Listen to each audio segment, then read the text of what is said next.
Hello, air signs, and welcome to your daily focus tarot for Saturday. We have Seven of Wands and Ace of Cups. So, Seven of Wands, this can talk about being defensive, being persevering, practicing your defense against something mental or something that attacks you at your core, something spiritual.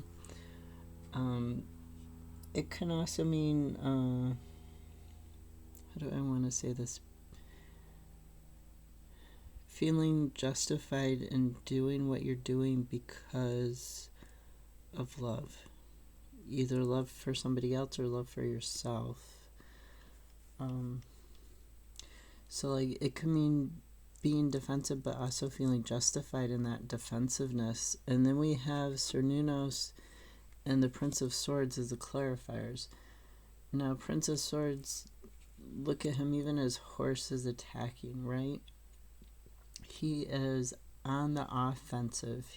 All knights, all princes are they're all about action.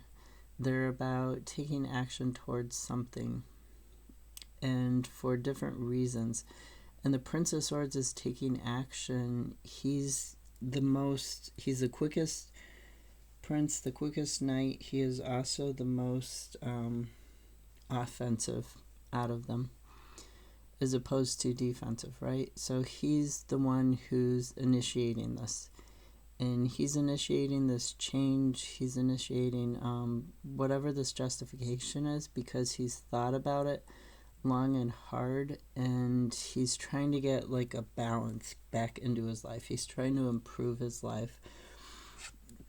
So here we have Cernunnos, and Cernunnos is talking about making this change. Sorry, my little table keeps wobbling. Cernunnos is talking about making this change to escape something in the material world that's been holding you back, that's been kind of affecting your ability to see things in the right way, to see things in the light, and to have the life that you want, to make the changes that you want. You are gonna wake up and make this choice to move forward and to get out of this darkness, to wake up out of this sleep where you thought everything was okay, and then you started awake and you were partly awake and you found that no, it's not okay, and now you want to fully wake up and make this change. This Prince of Swords is gonna help you. You know, this justification, aside from obeying laws, the only person that you need to justify yourself to is yourself. You know, I'm not saying go out and like steal stuff or commit murder or anything like that, but if other people are saying, oh no, you can't do this, you shouldn't do this, because it would look bad for our family, or it would, you know, ruin your life, they don't know that, right? If they're trying to keep you in a job that you hate, or living in a place that you hate, just because it's convenient for them, that's not right. I saw 404 when I said just because it's convenient for them. You need to do what's right for you, okay? So long as it's not disobeying any laws in your country, or, you know, any moralities, anything like that, do what's right for you. Ace of Cups, this is about a new beginning. You've been thinking, you've been remembering, and you want to get back in the flow of life. You want to get maybe back into some spiritual experiences, but this is also emotional experiences in terms of like a love life. And so you're going to have this new beginning. You're going to release this. you have Eight of Wands, and Eight of Wands does talk about air travel. You see him throwing the wand, and he has to throw it in a balanced way for it to go any distance, right? So this Eight of Wands, it's talking about balancing. It's talking about balancing this action that you have with the Seven of Wands and the Prince of Swords, right? It's a progression. You're going from the 7 to the 8, and you're balancing this. But once you've decided where you want to go, you're going to make this fast action with the Eight of Wands. Now at the bottom of the Ethereal Visions, we have the Star card, the Six of Swords, and the Fool. And the Fool is about the new beginning, being loyal to yourself and taking this new beginning, taking this risk. The Six of Swords is about going from a bad place for you, you know, where the Seven of Wands is, you know, this bad place of the Seven of Wands, and going to this good place, because you know with these wands, you know that this is not right for you, for who you are, and you're making the choice to go on your own path, and that's going to lead you towards a better place, towards this new beginning.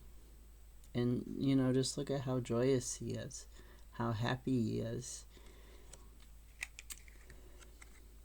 And above that we have the Star, which is of course the healing and the dream come true, the wish come true. And this wish come true is going to be, this new path is going to be very healing for you. At the bottom of the Druid craft, the Eight of Swords, the Five of Swords, the Ten of Swords. So a lot of trying, and then the Ace of Swords, wow. And the Fairy Light, which is the Temperance. So this is a card about balance, but it's also a card of being in two worlds. So you're trying to find balance, because this is Temperance in other decks. So you're trying to find balance in order to move on to a better place for yourself. But this particular one, you are able to achieve that balance. You're able to alchemize that. And you're doing that because you have a breakthrough. This ending and new beginning with the Ten of Swords, this brings you the breakthrough and the ability to get that balance. And the reason you're having this ending, the Eight of Swords and the Five of Swords. So I think I said swords are all about balance, and they're also about good and evil. They're about your thoughts and how your thoughts are affecting you. And the Eight of Swords, you can see it's like the Seven of Wands. There's nobody else in the picture, or in the artwork, I should say. But you see she's blindfolded and she's bound. But the swords are not in such a way that they're forming a circle around her that she can't get out. If she was careful, she could walk out. She could probably move her head around enough to get the blindfold off. And same if she kneeled down very carefully, if she found like the hilt of a sword, by moving around very carefully, she could bend down very carefully and sort of saw off these bounds, right? So this is a card of you're being doubtful, but you're also partially doing it to yourself. We don't know if she set up the swords before she blindfolded herself and then possibly bound herself, or if somebody else set up the swords and then blinded her and bound her. But there's nobody there anymore. So even if somebody else did that to her, there's nobody there anymore. She can theoretically get out of this. And it's also like talking about, you know, in a way, yourself being bound, like your crown chakra, like not knowing who your higher self is and not being able to communicate that either to others or within yourself.